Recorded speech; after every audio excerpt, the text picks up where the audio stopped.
Hello everyone, ఈ రోజు ఈ వీడియోలో ఏం డిస్కస్ చేయబోతున్నానంటే మన తెలుగు స్టేట్స్ అంతా వినిపిస్తున్న ఒకటే బర్నింగ్ టాపిక్ ఎస్ఎల్బిసి టన్నెల్ గురించి. టన్నెల్లో పనిచేయడానికి వెళ్ళిన 60 మందిలో 500 మందికి ఎందుకు మరణం?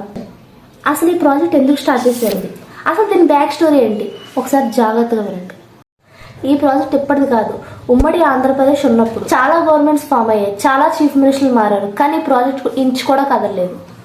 1978లోనే ఈ ప్రాజెక్టు చేయాలని ఆలోచించారు కానీ ఎందువల్ల ఈ ప్రాజెక్ట్ అనేది స్టార్ట్ కాలేదు. మళ్ళీ May 11, 2005లో కాంగ్రెస్ గవర్నమెంట్ ఫామ్ అయ్యాక అప్పటి సీఎం వైఎస్ రాజశేఖర్ రెడ్డి గారు కేంద్ర ప్రభుత్వం కేటాయించిన 2,80,00,000 బడ్జెట్తో ఈ ప్రాజెక్ట్ ని శంకుస్థాపన చేశారు. ఈ ప్రాజెక్ట్ ను ఫస్ట్ ఇండియాలోనే పెద్ద ప్రాజెక్ట్స్ కట్టిన జేపీ గ్రూప్ ఆఫ్ కాంట్రాక్టర్స్ కి ఇవ్వడం జరిగింది. అసలు ఈ టన్నెల్ దోమలపేట విలేజ్, నాగర్ కర్నూలు జిల్లా శ్రీశైలం రిజర్వాయర్ దగ్గర స్టార్ట్ అయ్యి నల్గొండ జిల్లా దిండి విలేజ్ దగ్గర ఎండ్ అవుతుంది. 2005లో శంకుస్థాపన చేశారు కానీ 2008 మార్చ్లో అవుట్లెట్ అంటే దిండి విలేజ్ దగ్గర ఉన్న అవుట్లెట్ టన్నెల్ ని 23 కిలోమీటర్స్ వరకు మెషిన్ తో తవ్వి అక్కడ ఆ ఇయర్ తో ఎండ్ చేశారు. ఆ ఇయర్ లో శ్రీశైలంకి ఫ్లడ్స్ వచ్చి అక్కడ టన్నెల్లో తవ్వే మెషిన్ మునిగిపోవడం వల్ల ఆ ఇయర్ వర్క్ అనేది ఆగిపోయింది. ఆ గ్యాప్ తర్వాత మళ్ళీ 2010లో పనులు చాలా చురుగ్గా స్టార్ట్ చేశారు. అప్పుడు రాబిన్సన్ గ్రూప్ 2020లో 2 మెషిన్స్ వాడి 70% వర్క్ ని పని పూర్తి చేద్దాం అనుకుంది. మళ్ళీ 2011లో ఈ పని ఎందుకు ఆగిందో మళ్ళీ ఆగిపోయింది. కానీ ఇలాంటి మంచి ప్రాజెక్ట్ మన ఇండియాలో ఎందుకు ఆగుతాయి? అది కామనే అనుకోవాలి. మళ్ళీ 2021లో ఇన్లెట్ దగ్గర నుంచి మెషిన్ తోటి కొంతమంది వర్కర్స్ తో తవ్వుకుంటూ ఒక 10 కిలోమీటర్స్ వరకు వెళ్ళారు.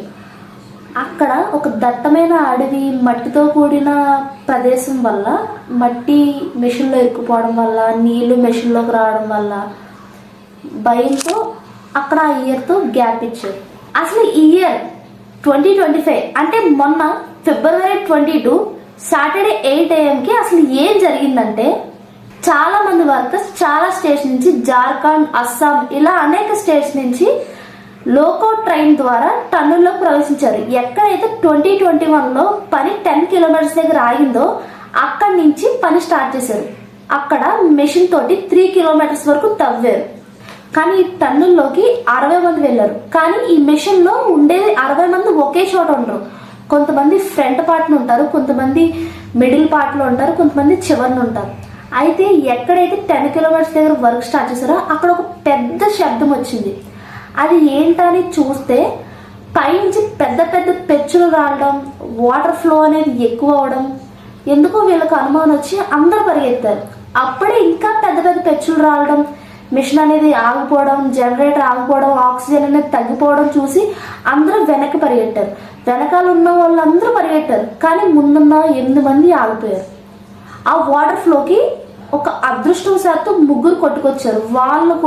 ఆ ముగ్గురిని కూడా వాళ్ళు బతికించడం కోసం వాళ్ళ భుజాల మీద వేసుకొని తీసుకెళ్లారు. కానీ ఆ 8 మంది మాత్రం మిస్ అయ్యారు. ఆ టన్నుల్లో ఫ్రంట్ పార్ట్ లో ఇరుక్కున్న 8 మంది ఎవరంటే Manoj Kumar project engineer, Srinivas site engineer, Sandeep Sahu జగదాక్షస్, సంతోష్ సాహు, అనుజ్ సాహు, వీళ్ళందరూ జైపీ గ్రూప్ ఆఫ్ అసోసియేట్స్ కి daily workers. And Sunny Singh and Gurpreet Singh వాళ్ళు కూడా బోరి మిషన్ యొక్క సపోర్టింగ్ మెంబర్స్. వీళ్ళు కాశ్మీర్ అండ్ పంజాబ్ చెందిన వారు. పాపం ఆ 8 మంది అలా ఇరుక్కుపోయిన వెంటనే అక్కడున్న హైయర్ అఫీషియల్స్ అలర్ట్ అయ్యి ఆ విషయాన్ని సీఎం రేవంత్ రెడ్డి గారికి ఇన్ఫార్మ్ చేశారు. ఇది సాయంత్రంలో ఒక నేషనల్ న్యూస్ అయిపోయి పిఎం మోడీ గారి వరకు వెళ్ళిపోయింది. పిఎం మోడీ గారు కూడా సీఎం రేవంత్ రెడ్డి గారితో మాట్లాడి ఎలాగైనా 8 మందిని రెస్క్యూ చేయాలని ఎన్డీఆర్ఎఫ్, ఎస్డీఆర్ఎఫ్, ఆర్మీ, నేవీ వీళ్ళందరినీ పిలిపించారు. ఇలా 18 రెస్క్యూ టీమ్స్ స్పాట్ కి చేరుకొని అక్కడ ఎలా ఉందని చూసి అబ్జర్వ్ చేసి అక్కడున్న హైయర్ అఫీషియల్స్ కి ఇన్ఫార్మ్ చేశారు. రెస్క్యూ టీమ్ చేరుకోగానే ఆ స్పాట్ ఎలా ఉందంటే ఆ మెషిన్ అంతగా విరిగిపోయి 2 మీటర్స్ వరకు కూరుకుపోయింది.